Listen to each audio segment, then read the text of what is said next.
tofu recipe that you will surely love. Now let me show you the ingredients.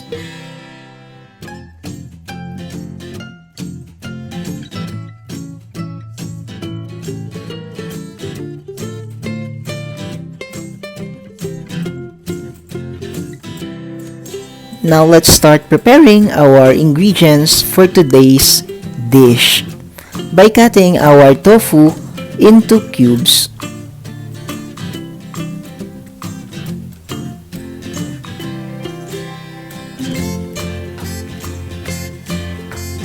Then continue with the remaining tofu and cut it into cubes. Then after that, we will set it aside.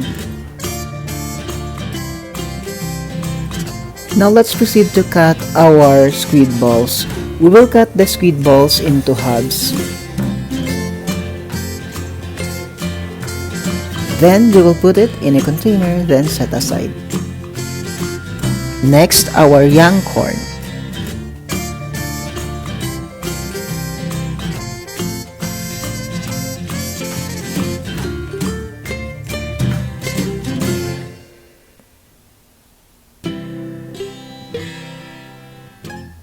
Next, we will start peeling our carrots.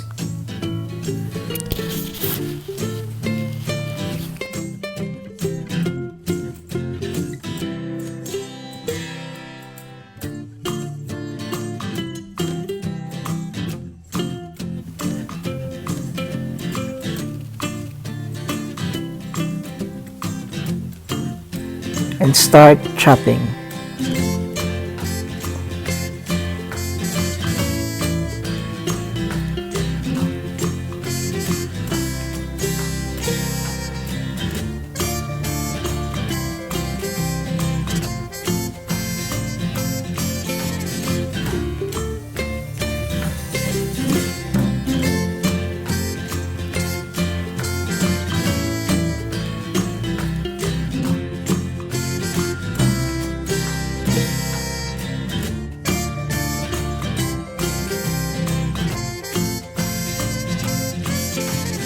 Now let's proceed with our 3 cloves of garlic by removing the heads of it, and then let's start removing the skin of the garlic so that we can mince it.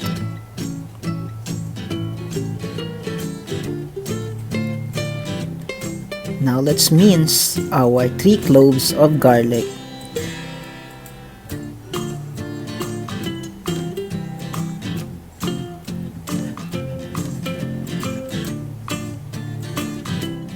After mincing our 3 cloves of garlic, we will now proceed to our onion.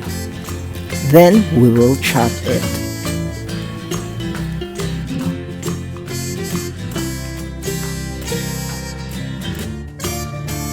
Now let's start cooking. The pan is already heated and I'm adding now the olive oil.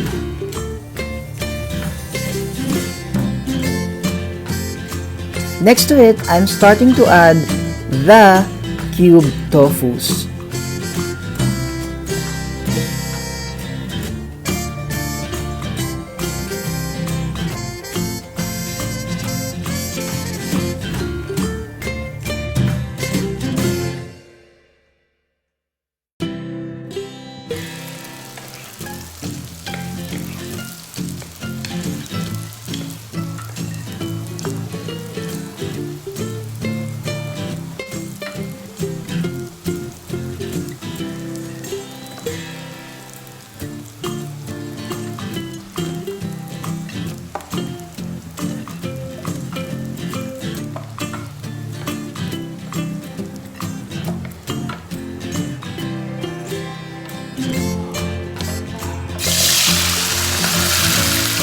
I'm adding the second batch of cube tofus.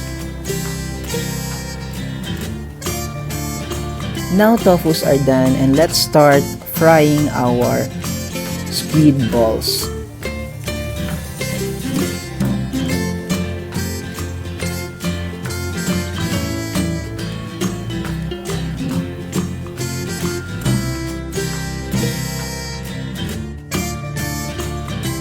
And make sure that the squid balls are brown. Squid balls are done frying and garlic and onion are already sauteed. Now I will be adding the fried tofu.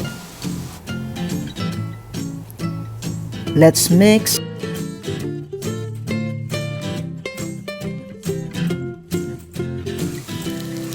Next is our carrots.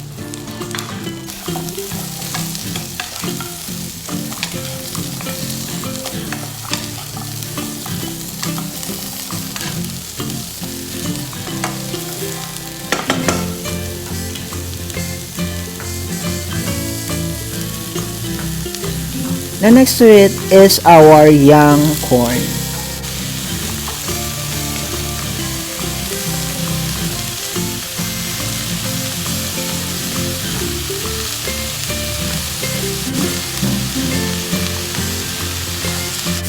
Now let's mix, mix, mix.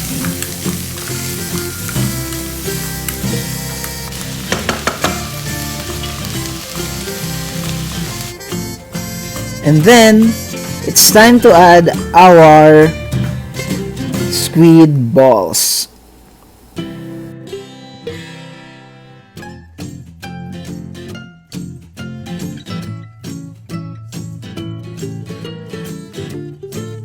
Now I'm adding pepper.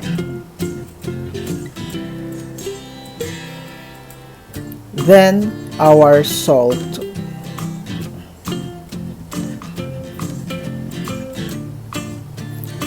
Our soy sauce.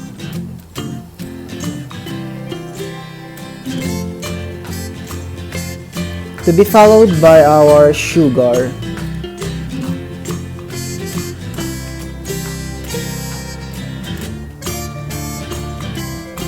And our oyster sauce.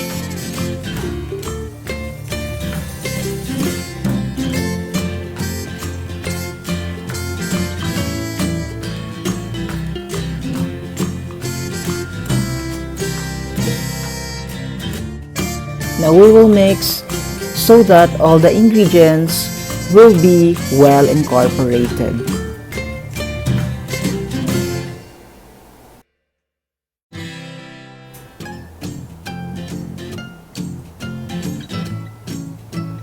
And let's start adding our water.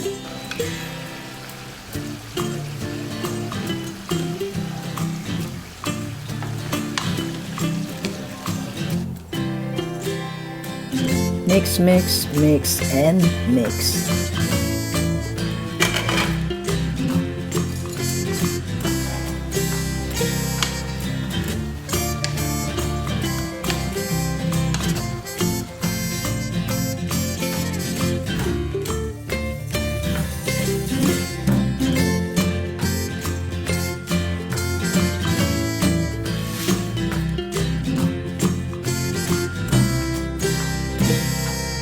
Thank you very much for watching, and I will see you in my next video. Peace out.